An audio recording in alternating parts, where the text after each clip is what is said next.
প্রথমে কিছু এমসিকিউ আলোচনা করব। আগের দিন যা পড়ানো হয়েছিল তার বেসিসে বলেছিলাম যে পড়ে আসবে। তাহলে চলো শুরু হোক। হায়দ্রাবাদে স্বাধীন রাজবংশের ভিত্তি কে স্থাপন করেছিলেন? Nizamul c, Mulk. Option C.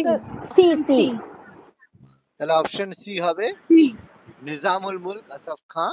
1724 খ্রিস্টাব্দে তিনি হায়দ্রাবাদে স্বাধীন রাজবংশের প্রতিষ্ঠা করেছিলেন। ভেরি গুড, অপশন সি আমাদের ঠিক।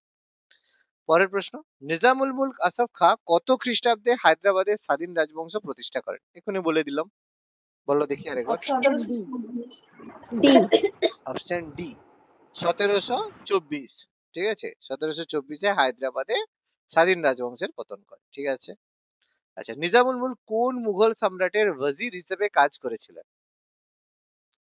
Mohammad Shah. Mohammad c c c c. তাহলে অ্যান্সার হবে মোহাম্মদ শাহ রঙ্গিলা। 1722 থেকে 1724 পর্যন্ত তিনি মোহাম্মদ শাহের ওয়াজির হিসেবে কাজ করেছিলেন। Very good. হায়দ্রাবাদে কে জায়গিরদারি প্রথা প্রচলিত করেছিলেন?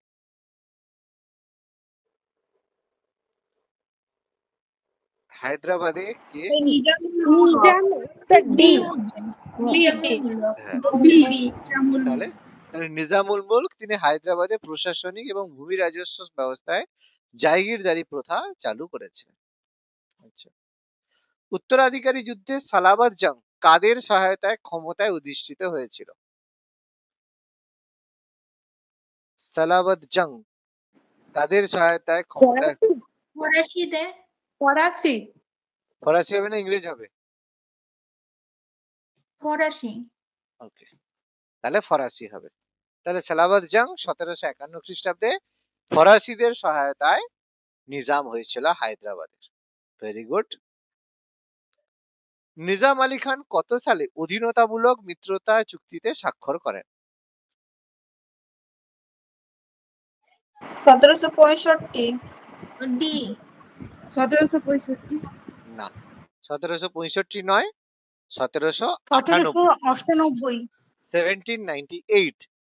তাহলে ওয়েলেসলির অধীনতামূলক মিত্রতা নীতিতে নিজামুল মুলক 1798 সালে সাইন করেন। 1765-তে এলাহাবাদের সন্ধি হয়েছিল। অধীনতামূলক মিত্রতা চুক্তি কিন্তু নয়। ভেরি গুড, তাহলে ভুল হয়ে গেল একটা উত্তর। ঠিক আছে, পরের প্রশ্ন, চামুল্লাহ প্যালেস কোন রাজ্যের শাসকদের অন্যতম কীর্তি? হায়দ্রাবাদ। তাহলে হায়দ্রাবাদ। হায়দ্রাবাদ। তাহলে এটা হচ্ছে হায়দ্রাবাদের নিজামদের বিখ্যাত স্থাপত্য হচ্ছে চাউমুল্লাহ প্যালেস। আচ্ছা, অযোধ্যায় স্বাধীন বংশের ভিত্তি কে স্থাপন করেন? Option D. Saadat Khan. Saadat Khan.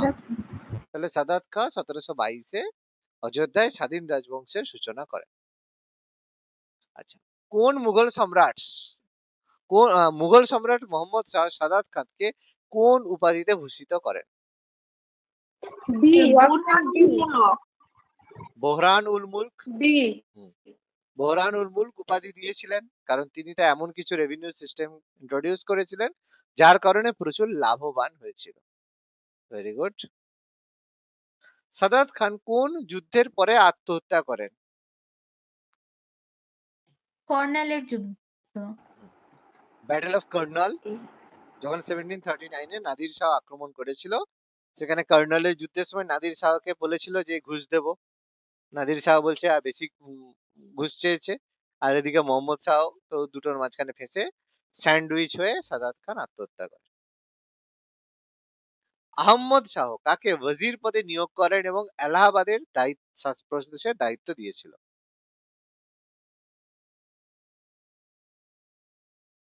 Safdarjung. D. Wajid Ali. কে হবে? অপশন বি মনে হচ্ছে। ওয়াজিদ আলী শাহ। কি হবে? প্রথম কথা, সফদরজং কি অযোধ্যার ছিল? নিশ্চয়ই না। তাহলে কি হবে? তাহলে অ্যান্সার হবে সফদরজং। আচ্ছা, সফদরজংকে মুঘল সম্রাট আহমদ শাহ ওয়াজির এবং এলাহাবাদে শাসন দিয়েছিল। আর সুজাউদ্দৌলা ওয়াজির পদ পেল, এলাহাবাদ হারানোর জন্য পরিচিত। কারণ ওই যে তোমার দেওয়ানি লাভ যে হয়েছিল 1765 এ। আচ্ছা, এটা সাফদারজং হবে। আচ্ছা, সুজাউদ্দৌলা কত সালে এলাহাবাদে দ্বিতীয় সন্ধিতে স্বাক্ষর করেন? এটাই বললাম, কি হবে? যেটাই তো দেওয়ানি লাভ নামে পরিচিত, সুজাউদ্দৌলা। 1765 হ্যাঁ, 1765 বক্সারের যুদ্ধ হলো 1765। সুজাউদ্দৌলা দরবারে সিনিয়াতে স্বাক্ষর করেন। আচ্ছা, কে অযোধ্যার রাজধানী ফায়জাবাদ থেকে লখনৌতে স্থানান্তরিত করেন? আসাদুদ্দৌলা আসাদউদ্দৌলা। তাহলে আসাদউদ্দৌলা রাজধানী লখনৌতে নিয়ে যান এবং তার সময়ই লখনৌ সুসজ্জিত হয়েছিল। আচ্ছা, ভেরি গুড। ইমামবাড়া আর রুমি দরওয়াজা কার স্থাপত্য কীর্তি? আসাদুদ্দৌলা আসাদউদ্দৌলা। তাহলে আসাদউদ্দৌলা লখনৌতেই বিখ্যাত সমাধিগুলো নির্মাণ করেছিলেন, স্থাপত্যগুলো। দ্বিতীয় সাদাত খান কত সালে অধীনতামূলক মিত্রতা নীতি স্বাক্ষর করেন? 1801 1801 এ ওয়েলেসলির যে অধীনতামূলক মিত্রতা নীতি স্বাক্ষর করে সাদাত খান। অযোধ্যার শেষ নবাব কে ছিলেন? ওয়াজিদ আলী শাহ ওয়াজিদ আলী শাহ। তাকে কুশাসনের অজুহাতে ডালহৌসি দখল করে নিয়েছিল তার দরবার, তাকে কলকাতার মেটিয়া বুরুজে তাকে নির্বাসন দেওয়া হয়েছিল। আচ্ছা, এইটা কি হবে? এটা পরেরটা কোন অজুহাতে অযোধ্যা দখল করেন?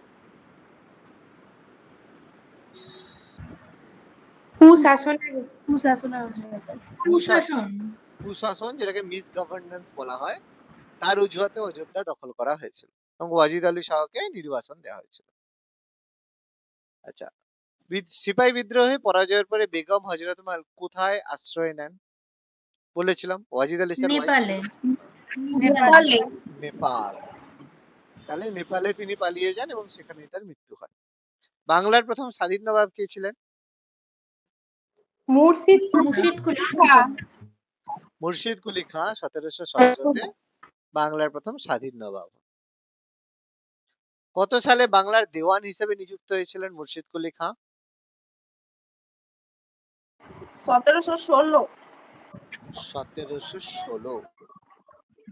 1716 নাজিম পদে নিযুক্ত হন, তারপর 1717 সালে স্বাধীন নবাবের পত্তন করেন। মুর্শিদ কুলি খাঁ কৃষকদের কোন ধরনের ঋণের ব্যবস্থা করেছিলেন? তক্কাভির বা তক্কানভি ঋণ, বা এটাকে তক্কাভি বলা হয় বা তক্কানভি, যা উচ্চারণ করবে। কৃষির উন্নতির জন্য তিনি কৃষকদের তক্কানভি ঋণের ব্যবস্থা করেছিলেন। সুজাউদ্দিন মোহাম্মদ খাঁকে সম্রাট মোহাম্মদ শাহ কত সালে বিহারের শাসনকর্তা নিযুক্ত করেন? 1733 তাকে বিহারের অতিরিক্ত দায়িত্ব দেওয়া হয়েছিল। আলীবর্দী খাঁ কোন যুদ্ধে সরফরাজ খাঁকে পরাজিত করে বাংলার সিংহাসন দখল করেন?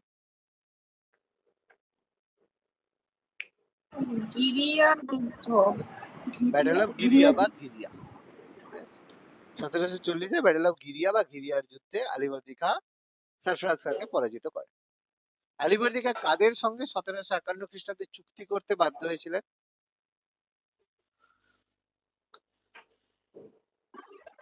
মারাঠাদের সঙ্গে। বলেছিলাম মারাঠারা বারবার আক্রমণ করতো, তাদেরকে বর্গী বলা হতো। সেই বর্গী আক্রমণ ঠেকাতে 1751 সালে মারাঠাদের সঙ্গে তিনি চুক্তি করেন, যেটা ছিল চৌথ কর দিতে স্বীকার করেছিলেন। আলীবর্দী খাঁ ব্রিটিশ এবং ফরাসি কোম্পানিকে কোথায় বাণিজ্য কুটির নির্মাণে বাধা দেন? চন্দননগর ও কলকাতা। চন্দননগর আর কলকাতায়। চন্দননগরে ফরাসিরা বানাচ্ছিল, কলকাতায় ব্রিটিশরা বানাচ্ছিল। ঠিক আছে। সুজাউদ্দৌলা কত বছর বয়সে বাংলার নবাব হন? 23 বছরে।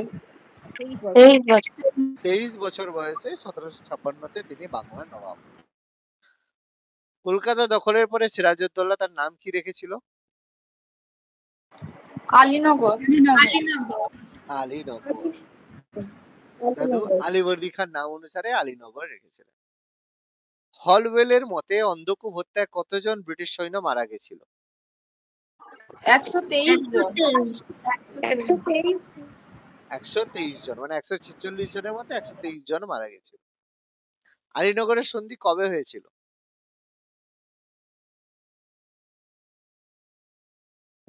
20 জুন 1756।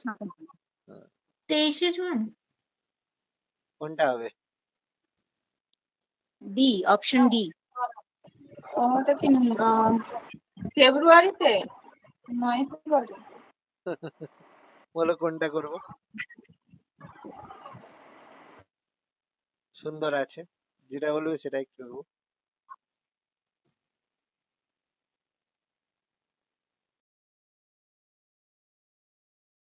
কি হবে বলো? বি হচ্ছে। আচ্ছা, তাহলে বি করি। বি হবে না, এ হবে।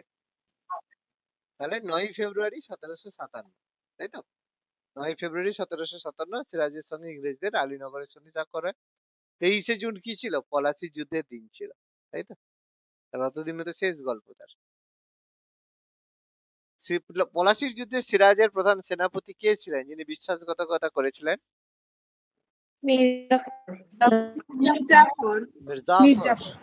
Very good. পলাশির যুদ্ধের তারিখ এক্ষুনি হলো, বলো। 23 জুন। 23 জুন 1757। মির্জাফরকে সরিয়ে কাকে বাংলার সিংহাসনে বসানো হয়? মীর কাসিম। মীর কাসিম। তার জামাতা মীর কাসিমকে 1760 বসানো হয়। বিদারার যুদ্ধ কত সালে হয়েছিল? Battle of বিদারা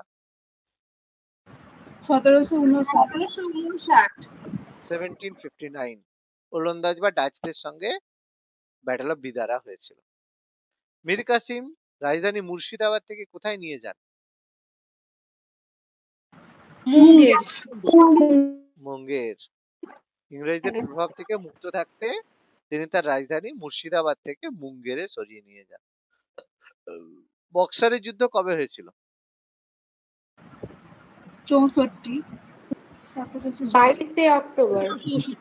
22 October 1764। বক্সারের যুদ্ধের সময় মুঘল সম্রাট কে ছিলেন? দ্বিতীয় শাহ আলম। দ্বিতীয় শাহ আলম। দ্বিতীয় শাহ আলম। Very good. ইংরেজরা কত সালে বাংলা, বিহার ও উড়িষ্যার দেওয়ানি লাভ করে? 64। 1764। 64-তে তো বক্সারের যুদ্ধ হলো। 65। দেওয়ানি লাভ হলো 65-তে, তাই না? বাংলার শেষ নবাব কে ছিলেন? মুবারক-উদ-দৌলা। হ্যাঁ, মুবারক-উদ-দৌলা। 1770 থেকে 72। মুবারক-উদ-দৌলা। ওয়ারেন হেস্টিংস কত সালে দ্বৈত শাসন ব্যবস্থা রদ করেন? 72। তাহলে 1772 ওয়ারেন হেস্টিংস দ্বৈত শাসন ব্যবস্থা বা ডায়ারকি রদ করে। 76-এর মন্বন্তর কত বঙ্গাব্দে হয়েছিল? 1176। 1176। ইংরেজি ছিল 1770, এই জন্য 76-এর মন্বন্তর বলা হয়। আচ্ছা, বিজয়নগর সাম্রাজ্যের পতনের পরে কত সালে মহীশূর একটি স্বাধীন রাজ্যে পরিণত হয়? 56। 1556। 1556। আচ্ছা, তালিকোটার যুদ্ধের পরে ব্যাটল অফ তালিকোটা, মহীশূর। বলেছিলাম ব্যাটল অফ তালিকোটা। আচ্ছা, হায়দার আলী কত সালে মহীশূরের প্রকৃত শাসকে পরিণত হন? 1761। 1761। 1761-এ হিন্দু রাজবংশকে সরিয়ে মহীশূরের ক্ষমতা দখল করে হায়দার আলী। মাদ্রাজের সন্ধির মাধ্যমে কোন যুদ্ধের অবসান ঘটে? প্রথম ইঙ্গ-মহীশূর যুদ্ধ। তাহলে প্রথম অ্যাংলো মাইসোর ওয়ারের অবসান ঘটেছিল মাদ্রাজের সন্ধির মাধ্যমে। হায়দার আলী কোন যুদ্ধে পরাজয়ের পরে কর্কট রোগে মারা যান? দ্বিতীয় মহীশূর যুদ্ধ। দ্বিতীয় ইঙ্গ মহীশূর। বেসিক্যালি যুদ্ধ চলছিল, যুদ্ধ চলাকালীনই তিনি কর্কট বা ক্যান্সারে মারা যান। টিপু সুলতান কি নামে পরিচিত? মহীশূরের বাঘ। মহীশূরের বাঘ।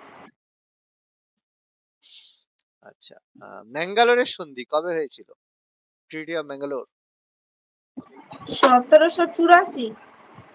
1784। টিপু সুলতান আর ইংরেজদের মধ্যে হয়েছিল ট্রিটি অফ ম্যাঙ্গালোর।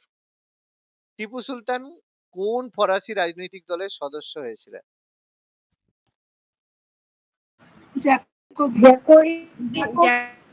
জ্যাকোবিন দলের সদস্য হয়েছিলেন, যেটা ফরাসি বিপ্লবের আদর্শে অনুপ্রাণিত হয়ে জ্যাকোবিন দলের সদস্য হন।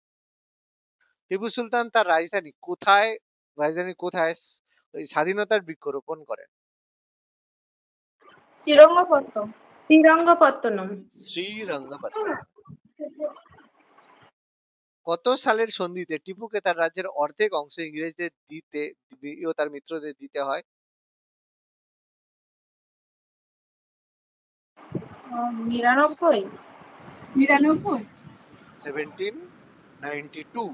শ্রীরঙ্গপত্তনমের সন্ধি, যেটা থার্ড অ্যাংলো মাইসোর ওয়ারের পরে হয়েছিল, আর 1799 এ মহীশূর পুরোপুরি পরাধীন হয়। এটা লাস্ট শ্রীরঙ্গপত্তনমের যুদ্ধ ছিল।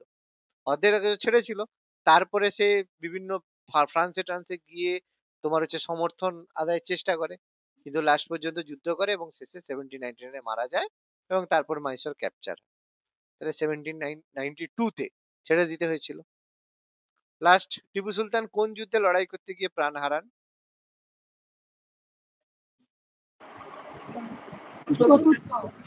চতুর্থ ইঙ্গ মহীশূর যুদ্ধ। ফোর্থ অ্যাংলো মাইসোর ওয়ারে টিপু নিহত হন এবং মহীশূরের পতন ঘটে। পাঞ্জাব আর হচ্ছে আমাদের মারাঠা, সেটা আমাদের হলে মোটামুটি কমপ্লিট হয়ে যাবে। আচ্ছা, তাহলে প্রথমে আমরা যেটা আলোচনা করব, আমরা তো দেখলাম কিভাবে যে মোগল এম্পায়ারের সময় বা মোগল এম্পায়ারের পরে কোন কোন জায়গা আস্তে আস্তে নবাবির পত্তন করলো, যার মধ্যে হায়দ্রাবাদ পড়লাম, পাঞ্জাব পড়লাম, হায়দ্রাবাদ পড়লাম, মহীশূর পড়লাম, বাংলা পড়লাম, অযোধ্যা পড়লাম, সব জায়গা কম বেশি আমরা পড়ে নিলাম। ঠিক আছে, এবার আমরা আলোচনা স্যার, এই করব। কোয়েশ্চেনটা কি আমরা রেকর্ডিং ক্লাসে পেয়ে যাব? একদম একদম একদম পেয়ে যাবে, আর এতেও পেয়ে যাবে, তোমার ওই ক্লাসরুম অ্যাপে ওখানেও পেয়ে যাবে, অসুবিধা নেই। আচ্ছা, এর আগে স্যার যেটা হয়েছে এক্সামটা, কোনটা বলো তো? এটা তো এক্সাম নয়, এটা তো আমি এমনি এমসিকিউ করালাম। যে টেস্ট হয়েছে, মক আচ্ছা টেস্টটা তো আচ্ছা হোয়াটসঅ্যাপ গ্রুপে দিয়েছিলাম, সেটা তো এখন আর পাবে না, সেটা এরপরে যে মক টেস্ট হবে তখন হবে। হুম। আচ্ছা, এটা আচ্ছা, তুমি হচ্ছে এটা ঠিক ক্লাসরুম আছে। অ্যাপের সঙ্গে যেটা প্র্যাকটিস হবে, ক্লাসরুম অ্যাপে আমি অ্যাটাচ করে দেবো, ওখানে পিডিএফ থাকবে, তার সঙ্গে লিংক যেটা হবে আমি অ্যাটাচ করে দেবো, ওখানে পেয়ে যাবে। ক্লাসের সঙ্গে সঙ্গে পেয়ে যাবে, কিন্তু মক টেস্ট গুলো তো আলাদাভাবে হয়, ওটা তো ওখানে পাবে না, তখন ওটা এন্ড মানে ডেট এন্ড হয়ে গেলে ওটা তারপরে পরে আর দেওয়া যায় না। আচ্ছা, ঠিক আছে। হ্যাঁ। আচ্ছা, এবার আমরা যেটা আলোচনা করবো সেটা হচ্ছে পাঞ্জাব। তাহলে পাঞ্জাবের ব্যাপারটা কি? তাহলে দেখো, পাঞ্জাব ভীষণ গুরুত্বপূর্ণ একটা জায়গা। ঠিক আছে, আমাদের পাঞ্জাব, সিন্ধু, গুজরাট, মারাঠা। তাহলে পাঞ্জাবের যে রাজনীতির মধ্যে বা এর মধ্যে প্রথমেই যাদের অবদান সবচেয়ে বেশি, সেটা ছিল বিভিন্ন শিখ গুরু। শিখ ধর্ম পাঞ্জাবে কেন্দ্র করে গড়ে উঠেছিল এবং শিখ গুরুরা পাঞ্জাবের ক্ষেত্রে সবচেয়ে বড় রিলিজিয়াস বলো বা পলিটিক্যাল বলো লিডার। তাহলে প্রথম শিখ গুরু হিসেবে কার নাম আমরা পাই? তার নাম পাই গুরু নানককে। তো সেই গুরু নানক, যাকে আমরা শিখ ধর্মের প্রবর্তক বলা হয়, যে তিনি শিখ ধর্মের প্রবর্তন করেছিলেন। এবার দেখো, হঠাৎ করে যে শিখ ধর্মের প্রবর্তন তিনি করেছেন সেরকম নয়। যে কোনো এই যে গুরু নানক, তিনি কে ছিলেন? তিনি প্রাথমিক অবস্থায় একজন ভক্তিবাদী সাধক ছিলেন। আমরা মিডিয়েভেল হিস্ট্রিতে আমরা কম বেশি নাম হয়তো শুনেছি, ভক্তিবাদী আন্দোলন। ঠিক আছে, তো তিনি একজন ভক্তিবাদী সাধক ছিলেন। তো যে ভক্তিবাদী যারা সাধক ছিলেন, তাদের মধ্যে দুটো সম্প্রদায় ছিল। একটা ছিল নির্গুণ সম্প্রদায়, একটা ছিল সগুণ সম্প্রদায়। নির্গুণ মানে গুণ নেই সেরকম নয়, এগুলো মূর্তি পূজার উপরে ভিত্তি করে এরকম ভাগ করা হতো। ঠিক আছে, তো যাই হোক, তো এখান থেকে যে নির্গুণ সম্প্রদায়ের মধ্যে, তার মধ্যে গুরু নানক একজন গুরুত্বপূর্ণ ব্যক্তি ছিলেন। তো তিনি কি করেছিলেন? তিনি হিন্দু ধর্ম থেকে পৃথকভাবে শিখ ধর্মের প্রবর্তন করেছিলেন। এই জন্য তাকে শিখ ধর্মের প্রথম শিখ গুরু হিসেবে কনসিডার করা হয়। তিনি তার যে জন্ম হয়েছিল কোথায়? লাহোরে জন্ম হয়েছিল। লাহোরের তালবন্দি গ্রামে তার জন্ম হয়েছিল। লাহোর সেই সময় ভারতের অংশ ছিল। এখন তো লাহোর পরে পাকিস্তানের সঙ্গে যুক্ত করে দেওয়া হয়েছে। তো যাই হোক, লাহোর চিরকালই ভারতেরই অংশ ছিল। তো পার্টিশনের পরে ভাগ হয়ে যায়। তিনি কি করেছিলেন? জম্পি রচনা করেছিলেন এবং নানক পন্থ প্রবর্তন করেছিলেন। জম্পি বলতে কি? জম্পি বলতে শিখদের কি হতো, বিভিন্ন যে আদেশ, যে একজন শিখ হতে গেলে তাকে কি ফলো করতে হবে, সেগুলো গুরু নানক প্রচার করতেন। সেগুলোকেই একসাথে জম্পি বলা হতো। ঠিক আছে? তো সেগুলো তিনি লিখেছিলেন যে অ্যাজ এ শিখ যদি হতে চায় তাকে এই করতে হবে, এই করতে হবে, এগুলো বলেছেন। এবং তার লেখা বই নানক পন্থ, অর্থাৎ নানকের পথ, পন্থ মানে পথ, নানক পথ প্রবর্তন করেছিলেন, যেটা ফলো করে গুরু নানককে সবাই ফলো করতে পারে। তো গুরু নানকের পরে যে শিখ গুরু হয়েছিলেন, দ্বিতীয় শিখ গুরু হয়েছিলেন, তিনি ছিলেন গুরু অঙ্গদ। দ্বিতীয় শিখ গুরু 1359 থেকে হয়েছিলেন দ্বিতীয় শিখ গুরু। প্রকৃত নাম যদি আমরা তার দেখি, সেটা ছিল ভাই লেহান। তিনি একটা বিশেষ জিনিস চালু করেছিলেন, যেটা আজকের দিনেও প্রবর্তিত, সেটা হচ্ছে লঙ্গর ব্যবস্থা। লঙ্গর ব্যবস্থা কি? যে আমরা যদি অমৃতসরের গোল্ডেন টেম্পলে যাই, তাহলে সেখানে দেখবে লঙ্গর হয়। লঙ্গর মানে ফ্রিতে খাবার দেওয়া হয়। যেমন ইস্কনে, যেমন ইস্কনেও যে হ্যাঁ, খাবার লঙ্গর দেওয়া হয়, খানা হয় না? হ্যাঁ, যেমন ইস্কনের যে হয়, ঠিক আছে? সেরকম আগেও এরকম বহু জায়গায় লঙ্গর হয়ে থাকে। এটা কি হতো? এখানে লঙ্গরের নামটা তারা চালু করেছিল, কিন্তু বহু জায়গায় দেখবে এই বন্যা-টন্যা হয়ে গেলে সেখানে খাওয়ায়, বলে ওই জায়গায় লঙ্গর বসেছে। ঠিক আছে? ব্যাপারটা লঙ্গর বসেছে মানে ফ্রিতে খাওয়াতে নিয়ে ব্যাপারটাকে লঙ্গর বলে দিচ্ছে। কিন্তু অ্যাকচুয়ালি লঙ্গর ব্যাপারটা আলাদা। যেমন কি, এই যে একটা সময় ছিল, বলল, "এই তুই সকালে উঠে কোলগেট করছিস?" দেখবে গ্রামের দিকে এরকমই বলে। ঠিক আছে? সকালে উঠে কোলগেট করছিস মানে সকালে উঠে টুথপেস্ট করছিস বলেনি। কোলগেটটা এতটাই পপুলার যে সবাই মানে ভাবে যে কোলগেট মানে জিনিসটার নামই কোলগেট। কিন্তু জিনিসটার নাম টুথপেস্ট। কোলগেট কোম্পানিটা এত ফেমাস, তাই জন্য সবাই কোলগেট করছিস সকালে বলে। ঠিক আছে? সেরকম ব্যাপার। সকালে উঠে বাবুল করছিস। এরকম অনেকে দেখবে কোলগেটটাই বেশি প্রেফার করে বলে। সেরকম জিনিসটা লঙ্গর ব্যবস্থা। ঠিক আছে? জিনিসটা কিন্তু ফ্রিতে খাবার দেওয়া। কিন্তু লঙ্গরটা শিখরা এতটাই জনপ্রিয় হয়ে গেছিল, সেইজন্য কোন জায়গায় যদি ফ্রিতে খাবার দেয়, তাহলে লঙ্গর হচ্ছে সেখানে। ঠিক আছে? ব্যাপারটা এরকম। তো সেই গুরু অঙ্গদ এই লঙ্গর ব্যবস্থা চালু করেছিলেন। তিনি কি করেছিলেন? গুরু নানকের যে রচনাগুলো ছিল, সেগুলো সংকলন করেছিলেন গুরুমুখী স্ক্রিপ্ট। গুরুমুখী স্ক্রিপ্ট বলতে কি, এই যে আমরা অ, আ, ক, খ লিখি, ABCD লিখি, সেই রকম গুরুমুখী শিখদের বিভিন্ন স্ক্রিপ্ট আছে, হরফ আছে আলাদা। ঠিক আছে? যেমন এই যে আমি লিখছি, তারপরে ধরো এই যে অ, আ লিখছি। তাহলে এগুলো আমি কিসে লিখছি? এটা কি লিখছি আমি? সংস্কৃত লিখছি নাকি? সংস্কৃতে লিখছি নাকি? বা এই যে A, B, C, হ্যাঁ, D এটা লিখছি। তাহলে আমি ইংলিশে লিখছি নাকি? অ, আ যে লিখছি, বাংলায় লিখছি। তাই তো? নাকি ভুল বললাম কিছু? না ঠিক বলছি? তাহলে ব্যাপারটা আমরা ভুল বলছি। কি ভুল বলছি? ABCD, অ, আ এগুলো কোনো, এগুলো এই যে জিনিসগুলো, এগুলো কিন্তু ভাষা নয়। এগুলো হচ্ছে হরফ। কিন্তু পাশে আমি যে লিখলাম সংস্কৃত, বাংলা, এগুলো হচ্ছে ভাষা। দুটোর মধ্যে পার্থক্য আছে। কি পার্থক্য আছে? সাপোজ আমি যদি বলি, তোমরা কি খাবে? তাহলে বলবে, স্যার আপনি কি চ্যাটের ভাষা লিখছেন? একদম নয়। আমি এখানে কি করেছি? আমি এখানে ইংরেজি নয়, এই যে ইংলিশ ব্যাপারটা বলছি, আমি কিন্তু ইংলিশ কিন্তু একটা ল্যাঙ্গুয়েজ। আমি এখানে ইউজ করেছি ল্যাটিন স্ক্রিপ্ট। এই হরফটাকে বলা হয় স্ক্রিপ্ট, ল্যাটিন স্ক্রিপ্ট বাংলা ভাষায়। তাহলে বাংলা ভাষায় আমি ল্যাটিন স্ক্রিপ্ট লিখেছি। সেরকম ABCD এটা কিন্তু ইংরেজি ভাষা না, এটা ল্যাটিন স্ক্রিপ্টে ইংরেজি ভাষা লিখেছে। সেরকম যারা ফ্রেঞ্চ লেখে, ফরাসি লেখে, তারাও ল্যাটিন স্ক্রিপ্টে ফার্সি ভাষা লেখে। সেরকম অ, আ, ক, খ সেটাই আমরা বাংলা ভাষা লিখি, অসমিয়া ভাষা লিখি, এইভাবে আমরা লিখি। সেরকম এই যে স্ক্রিপ্ট, এটা হচ্ছে দেবনাগরী স্ক্রিপ্ট। দেবনাগরী স্ক্রিপ্টে আমরা সংস্কৃত ভাষা লিখি। সেরকম গুরুমুখী একটা স্ক্রিপ্ট, একটা হরফ, সেই হরফে শিখরা গুরু নানকের যে রচনা সেগুলো লিখতো। সেটা তারা হিন্দিতেও লিখতে পারে, বাংলাতেও লিখতে পারে। কিন্তু তাদের যে স্ক্রিপ্ট বা হরফ একটা ডিফারেন্ট টাইপের। ঠিক আছে? এটা আমাদের বুঝতে হবে, হরফ আর ভাষার মধ্যে পার্থক্য রয়েছে। এছাড়া কি হয়, এই সময় যে শিখদের পবিত্র গ্রন্থ ছিল গুরু গ্রন্থ সাহেব, সেটা কিন্তু এই গুরুমুখী স্ক্রিপ্টেই কিন্তু লেখা হয়েছে। ঠিক আছে? পরবর্তী শিখ গুরু হন কে? গুরু অমর দাস। তৃতীয় শিখ গুরু হন গুরু অমর দাস। তিনি সবচেয়ে বয়স্ক শিখ গুরু ছিলেন। সবচেয়ে বড় বয়সে, সবচেয়ে বয়স্ক বয়সে তিনি শিখ গুরু হয়েছিলেন। তার সঙ্গে গুরু মানে আকবরের সঙ্গে তার সাক্ষাৎ হয়েছিল। এবং আকবর কি করেছিল? তার যে কন্যা ছিল বিবি বাণীকে জমি দান করেছিল, জমি দিয়েছিল। এবং সেই জমির উপরেই পরবর্তীকালে এই অমৃতসর শহর নির্মাণ করা হয়েছিল। এবং তিনি ছিলেন সবচেয়ে বয়স্ক শিখ গুরু। গুরু অমর দাসের পরে শিখ গুরু কি হন? শিখ গুরু হন গুরু রামদাস। এই রামদাস কে? গুরু রামদাস হন গুরু অমর দাসের জামাই, অর্থাৎ বিবি বাণীর যে হাজবেন্ড তিনি হন পরবর্তী শিখ গুরু। ফলে এই সময় থেকে গুরু পদ হয়ে যায় বংশানুক্রমিক।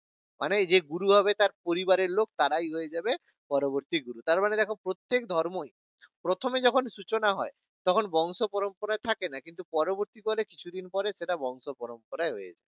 ঠিক আছে?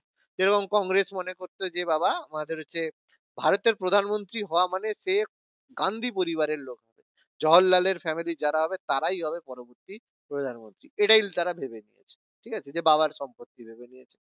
তো যাই হোক, তো কি আর করা যাবে, কিন্তু সে তো যে নয়, পাপ্পু কান ডান্স হয়ে গেছে। তো যাই হোক, তারা গুরুপদকে বংশানুক্রমিক করলো এরপরে। এবং এখানেই হরমন্দির সাহেবের নকশা তৈরি। হরমন্দির সাহেব বলতে আজকের দিনে অমৃতসরের যে গোল্ডেন টেম্পল তার অ্যাকচুয়াল নাম হচ্ছে হরমন্দির সাহেব। প্রথমে যখন তৈরি হয় হরমন্দির সাহেব, তো সেই হরমন্দির সাহেবটা কেমন হবে তার নকশা কিন্তু গুরু রামদাস তৈরি করেছিল। এরপরে যখন গুরু অর্জুন সিং আসে, যে পঞ্চম শিখ গুরু গুরু অর্জুন সিং আসেন, তিনি কি করেন? শিখ ধর্মকে হিন্দু ধর্ম থেকে পৃথক বলে স্বতন্ত্র দেন। তিনি বলেন শিখ ধর্ম আর হিন্দু ধর্ম এক নয়, শিখ ধর্মকে তিনি হিন্দু ধর্ম থেকে পৃথক করে একটা স্বতন্ত্র মর্যাদা দেন। এবং তিনি কি করেন? এই যে হরমন্দির সাহেব তৈরি করেন, যেটা আজকের দিনে গোল্ডেন টেম্পল নামে পরিচিত। এটা কিন্তু মানে বহু সময় পর্যন্ত এটা গোল্ডেন টেম্পল নয়, হরমন্দির সাহেব নামে পরিচিত ছিল। গোল্ডেন টেম্পল কবে হয়? যখন মহারাজা রঞ্জিত সিং, একটু পরে আমরা পড়বো মহারাজা রঞ্জিত সিং এর কথা পড়বো। রঞ্জিত সিং কি করেছিলেন? এই হরমন্দির সাহেবটাকে সোনা দিয়ে মুড়ে দিয়েছিলেন, মানে পুরো চারিদিকে সোনার জল দিয়ে চারিদিকে মন্দিরটাকে পুরো ঘিরে দিয়েছিলেন। সেই জন্য সেখান থেকে এর নাম গোল্ডেন টেম্পল হয়ে গেছে। ঠিক আছে, কিন্তু অ্যাকচুয়ালি মন্দিরটার নাম হরমন্দির সাহেব। এবার মুঘলদের সঙ্গে ভালো সম্পর্ক ছিল, সেই কারণে কি ছিল, জাহাঙ্গীরের যে পুত্র ছিল খসরু, তিনি কি করেছিলেন? এই গুরু অর্জুন সিং এর কাছে শেল্টার চাইতে গেছিলেন, কারণ সে জাহাঙ্গীরের বিরুদ্ধে বিদ্রোহ করেছিল খসরু।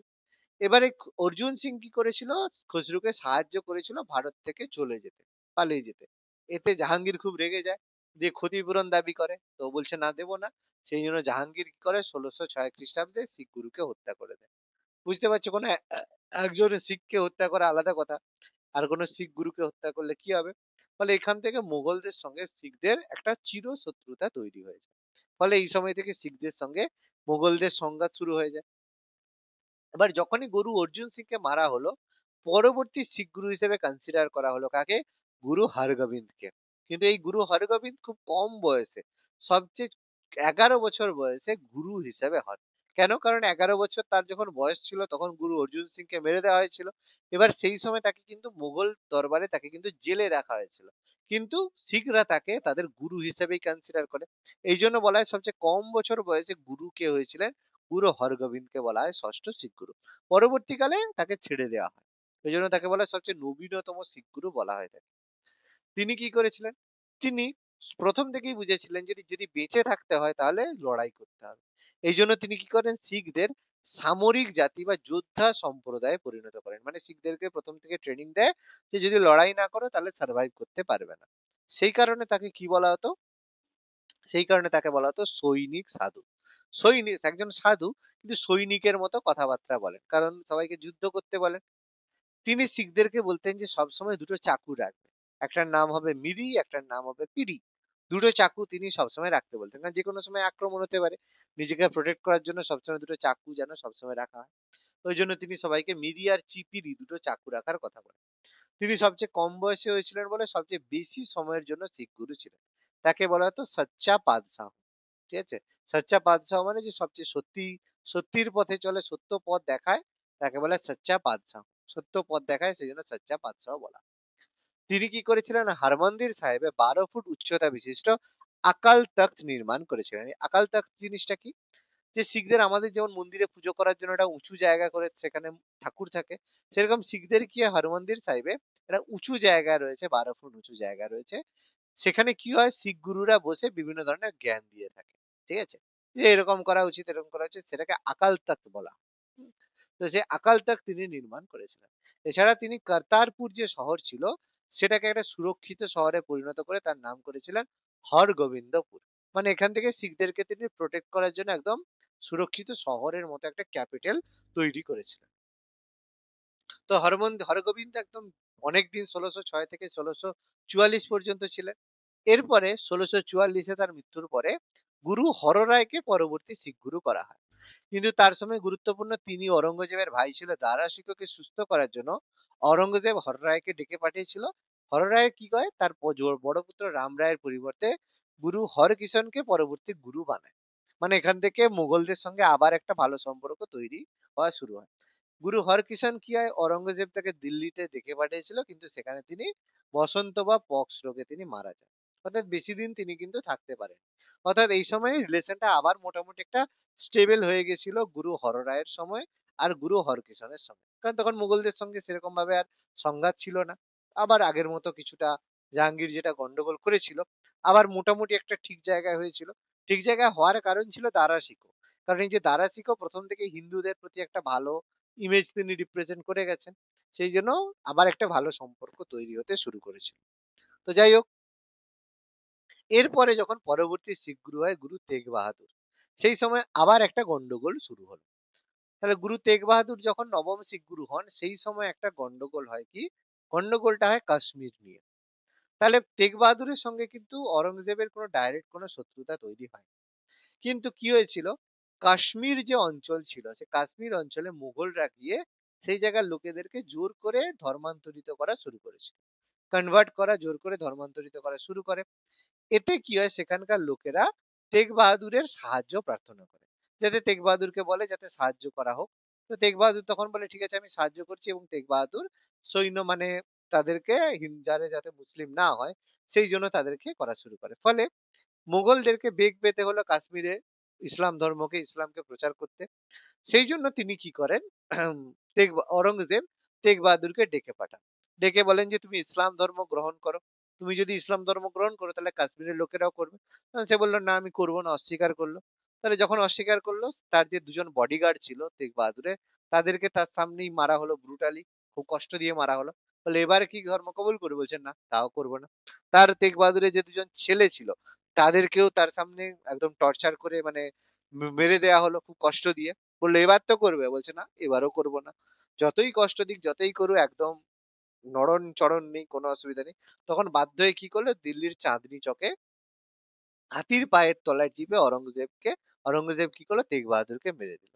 কিন্তু তেগ বাহাদুরকে মারার আগে আগে থেকেই তেগ বাহাদুর বান্দা বাহাদুরকে একজন তাকে শিখ সেনার প্রধান হিসেবে নিয়োগ করে দিয়েছিল। ঠিক আছে? তাহলে বান্দা বাহাদুর সেই সময় থেকে শিখদেরকে নেতৃত্ব দিয়েছে। তো তেগ বাহাদুরকে মারার কারণে শিখদের সঙ্গে গন্ডগোল আরো বেশি চূড়ান্তে পৌঁছে গেল। ততদিন তো অন্য কারণ ছিল, কিন্তু এটা ভীষণ বাজে আবার পলিটিক্যাল কারণ হয়ে গেল। পরবর্তী শিখ গুরু বা দশম শিখ গুরু আছেন গুরু গোবিন্দ সিং। তিনি দশম শিখ গুরু পরেই তিনি কি করেন খালসা পন্থ চালু করেন।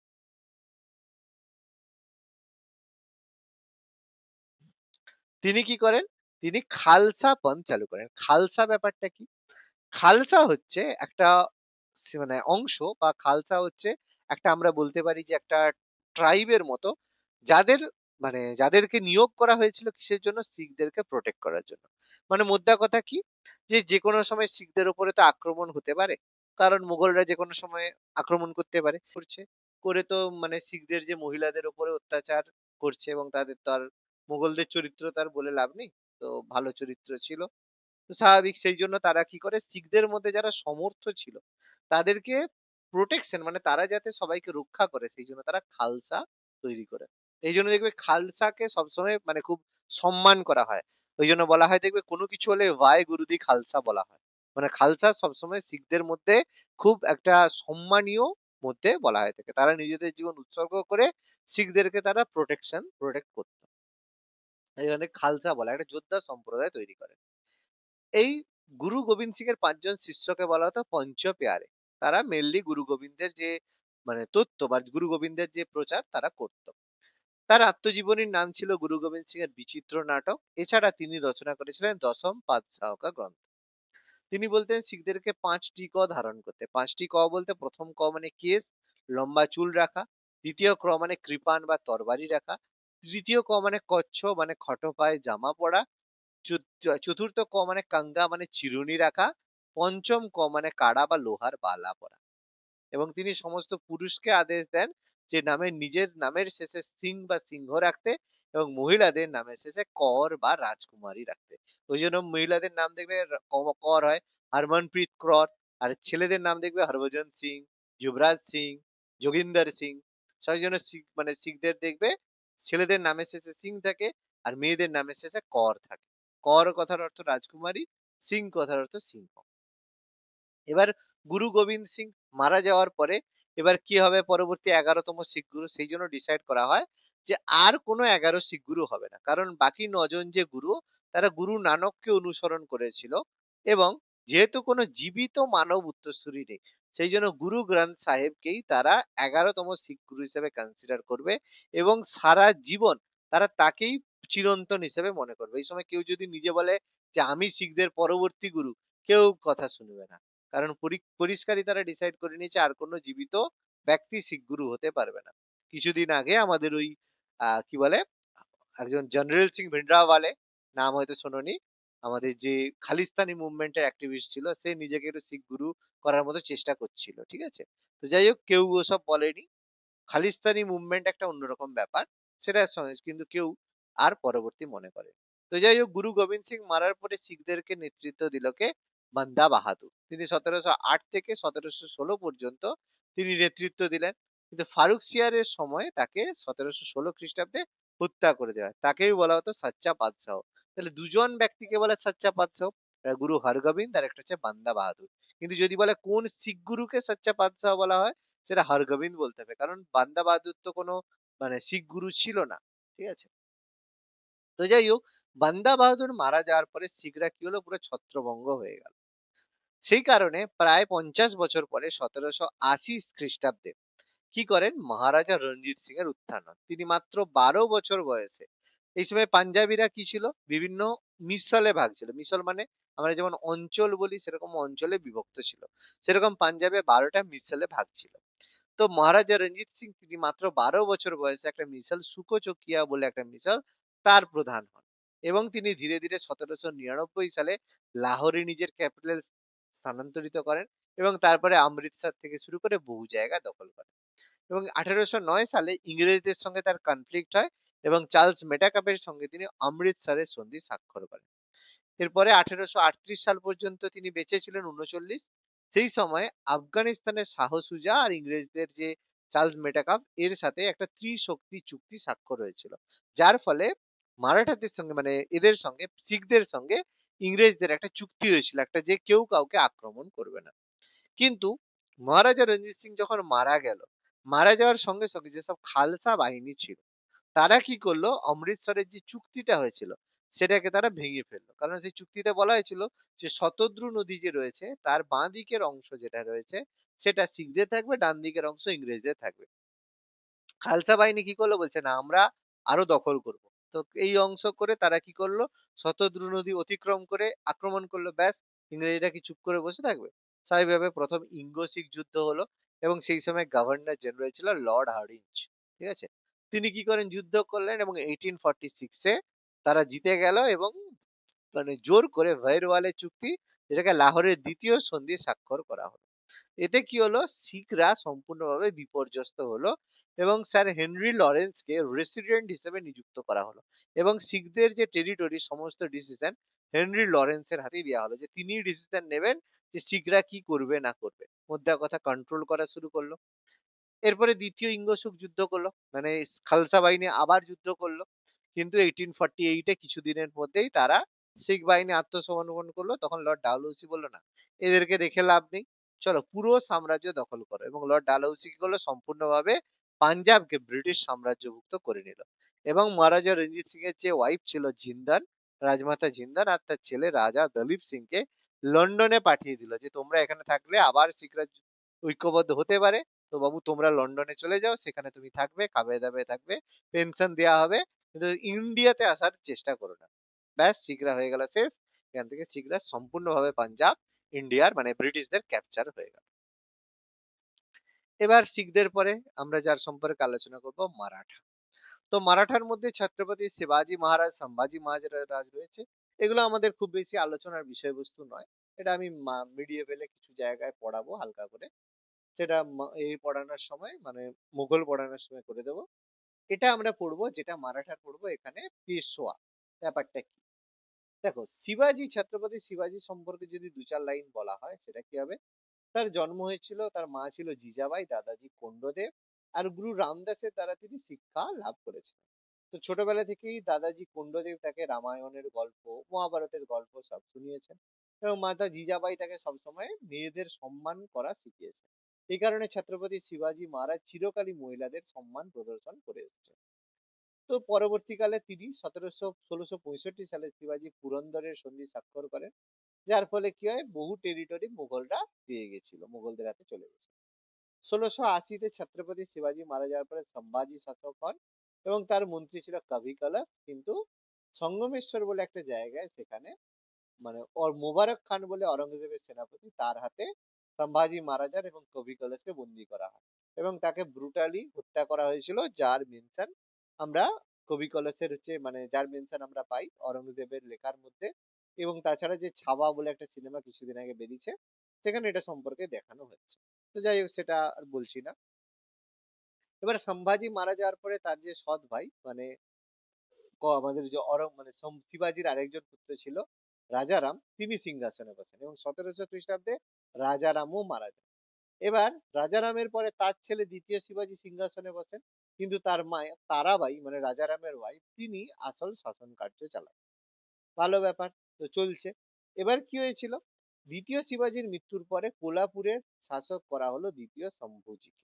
তাহলে পরপর তারা চলছে, কোনো অসুবিধা নেই। কিন্তু 1760 খ্রিস্টাব্দে শাহু ফিরে এলে তারাবাইয়ের সঙ্গে সংঘাত লাগে। প্রশ্ন আসবে সাহুকে।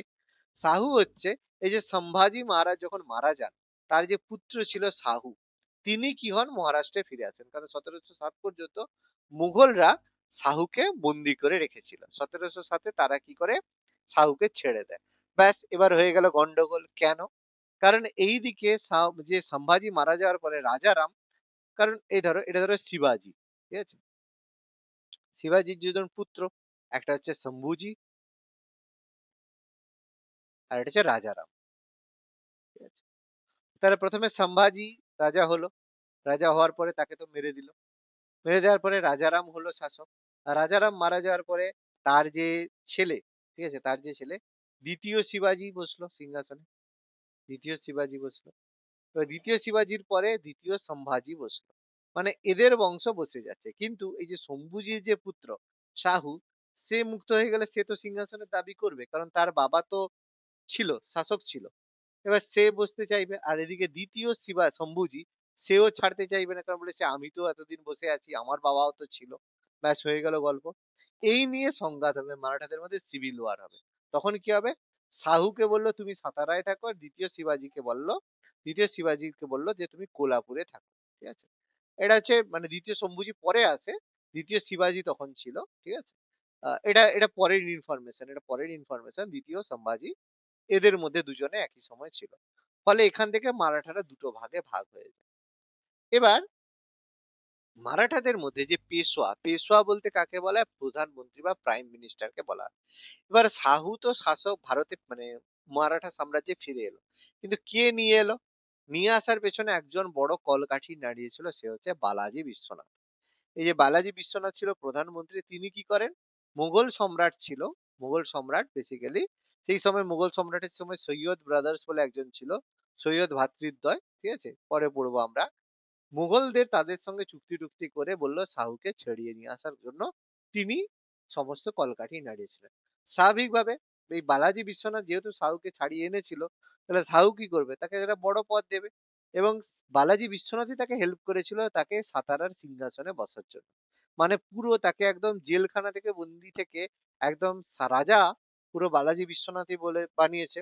এই কারণে বালাজি বিশ্বনাথকে শাহু পেশওয়া হিসেবে অ্যাপয়েন্ট করলো, প্রধানমন্ত্রী হিসেবে অ্যাপয়েন্ট করলো এবং পেশওয়া হিসেবে নিযুক্ত হওয়ার পরে তিনি কি করেন সাম্রাজ্যকে খুব ভালোভাবে এস্টাবলিশ করলেন যাতে মারাঠারা শক্তিশালী হয়।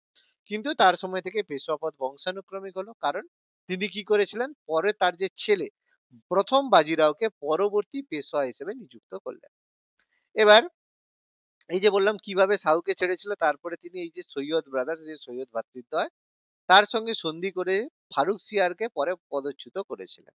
মুঘল সম্রাট ছিল ফারুক সিয়ার, পড়েছি আমরা এটা, পদচ্যুত করেছিলেন। মানে মোদ্দা কথা মুঘলদের সঙ্গে একটা ভালো সম্পর্ক করে শাহুকে মুক্ত করে মোটামুটি মারাঠা সাম্রাজ্যকে তিনি এস্টাবলিশমেন্ট করলেন। কিন্তু এরপরে যখন তার বড় ছেলে প্রথম বাজিরাও তিনি যখন পেশোয়া হলেন, তার স্টান্ট ছিল সম্পূর্ণ আলাদা। ভীষণ মানে পাওয়ারফুল একজন ছিলেন।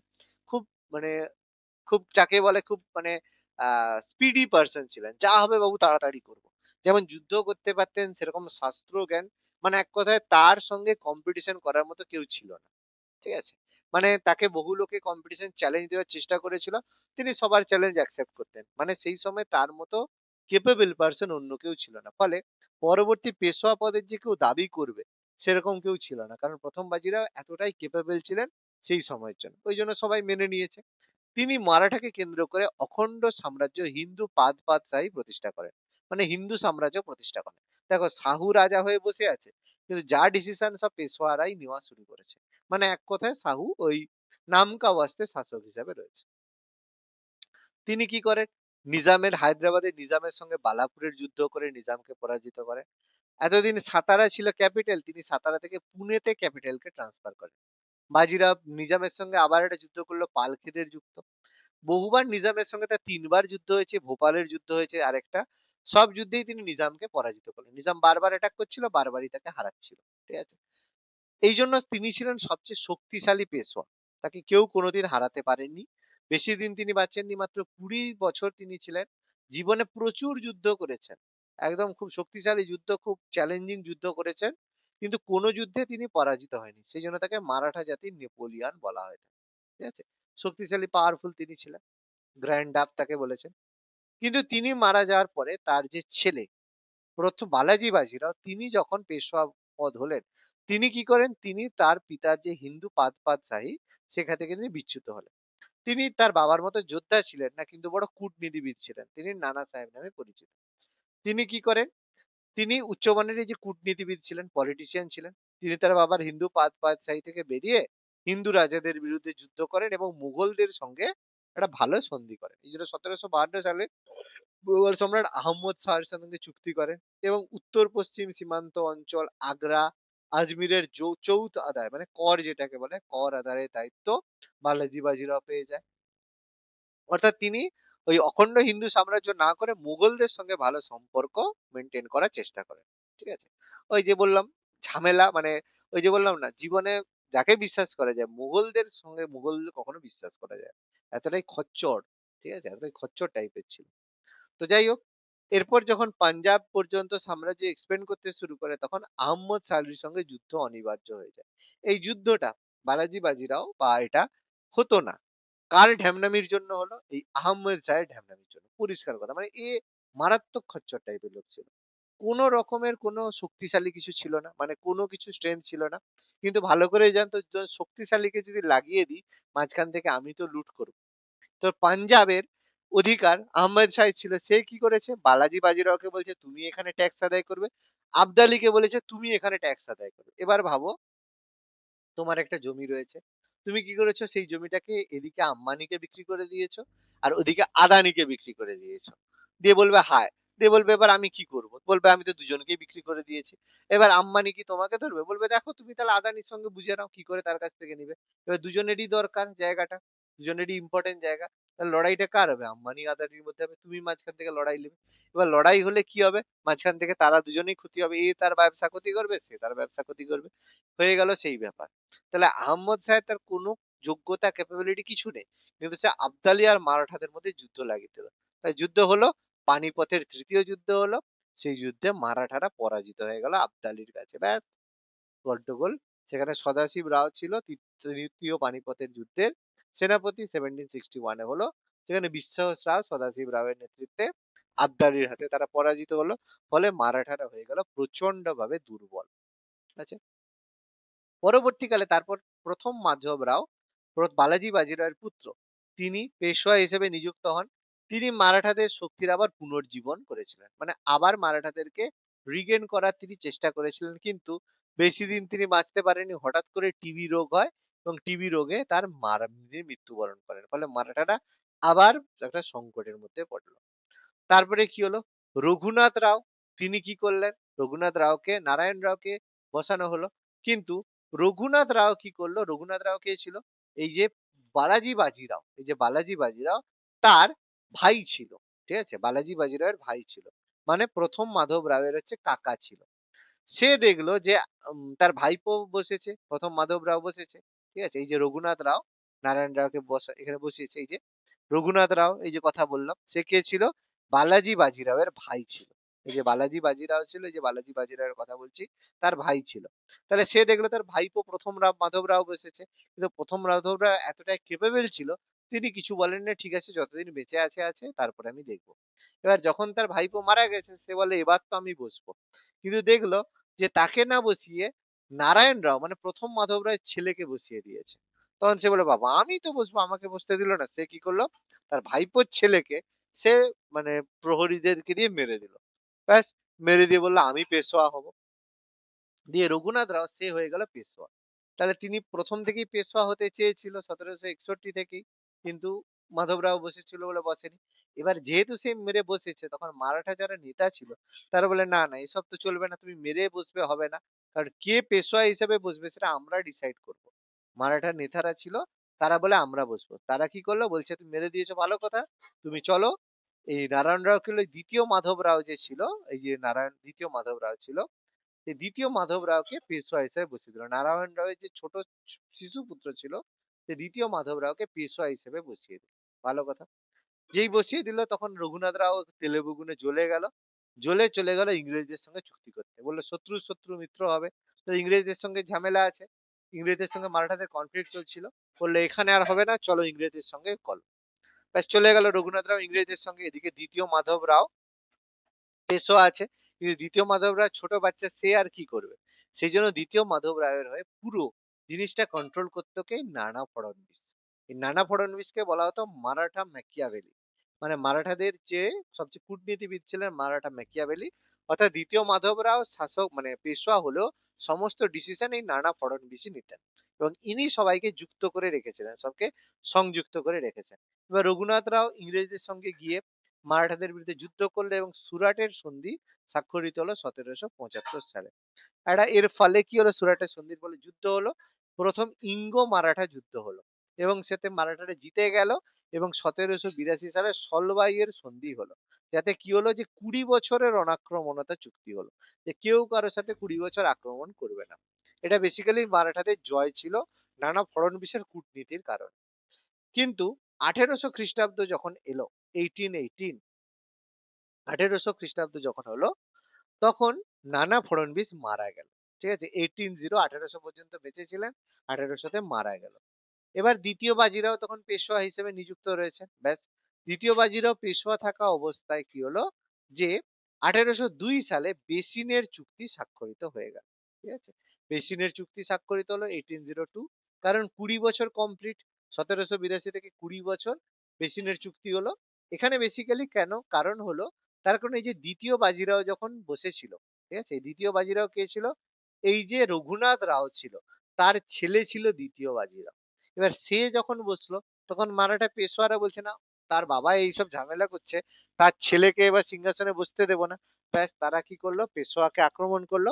তখন দ্বিতীয় বাজিরাও কি করলো, বাধ্য হয়ে ইংরেজদের কাছে চলে গেল এবং তাদের অধীনতামূলক মিত্রতা নীতি স্বাক্ষর করে নিল। ইংরেজরা তো এটাই চাইছিল, যাতে পেশোয়া এসে সাইন করবে, যুদ্ধ করার অবসর পেয়ে যাবে। ব্যাস, কি করলো, পেশোয়ারা মারাঠাদের বিরুদ্ধে যুদ্ধ করে 1817 সালে দ্বিতীয় বাজিরাওয়ের সঙ্গে পুনা চুক্তি করলো এবং পেশোয়া পদের সম্পূর্ণ অবলুপ্তি করলো। বললো আর তোমাকে পেশোয়া থাকতে হবে না, বেতনভোগী কর্মচারী হয়েছে। ব্যাস, হয়ে গেল। এখান থেকে তাদেরকে বেতন দেওয়া শুরু করলো। এবং তারপরে 1857 সালে মহাবিদ্রোহ হলো।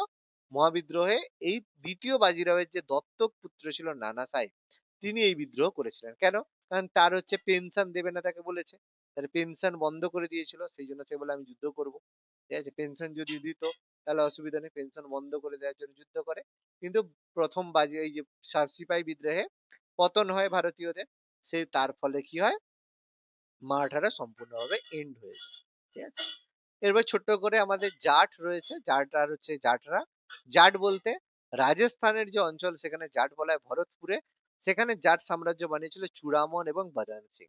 তার মধ্যে সবচেয়ে গুরুত্বপূর্ণ জাট নেতা ছিল সুরজ মাল। তিনি তার মানে স্থির বুদ্ধি এবং দূরদৃষ্টির কারণে তাকে বলা হতো জাট জাতির প্লেটো। তিনি খুব ভালোভাবে বুঝতেন যে কি হতে না পারে। কিন্তু তার মৃত্যু যখন হলো তখন জাট সাম্রাজ্যের পতন হলো। এরপরে আফগান যারা রয়েছে তারা দুটো জায়গায় ছিল। একটা ফারুকাবাদ আর একটা রোহিলখন্ড। ফারুকাবাদ বলতে আলীনগর এবং কানপুর অঞ্চলকে একসাথে বলা হয় ফারুকাবাদ, যেখানে মোহাম্মদ খান বাঙ্গাস তিনি ফারুকাবাদের প্রতিষ্ঠা করেছিলেন। আর রোহিলখন্ডে দাউদের পুত্র আলী মোহাম্মদ খান রোহিলখন্ডের ফাউন্ডেশন করেছিলেন। আর একটা জায়গা ছিল কেরালা, যার মধ্যে ছিল কালিকট যেটা জামোরিনের অধিকারে ছিল, চিরাক্কাল, কোচিন আর ত্রিবাঙ্কুর। যে যার আলাদা জায়গা ছিল। পরবর্তীকালে ত্রিবাঙ্কুরের রাজধানী ছিল পদ্মনাভপুর এবং যেটাই পরবর্তীকালে তিরুবনন্তপুরমে পরিণত হয়েছিল। পরবর্তীকালে স্বাধীনতার পরে এইসব জায়গা ভারতের আলাদা আলাদা রাজ্যে পরিণত হয়েছিল। ঠিক আছে? তাহলে এটা হলো আমাদের সম্পূর্ণ এই যে হিস্ট্রি এর মধ্যে এটা আমাদের রইল। ঠিক আছে? তাহলে পরের দিন আমরা আলোচনা করব আমাদের ওই আহ সিপাহী বিদ্রোহটা আলোচনা করব। ঠিক আছে? সিপাহী বিদ্রোহ যে হয়েছিল 1857 সালে, যে মহাবিদ্রোহ, সেটা আলোচনা করব। সেখানে কে নেতৃত্ব দিয়েছিল কোন জায়গায়, সেগুলো আমাদের আলোচনা হবে।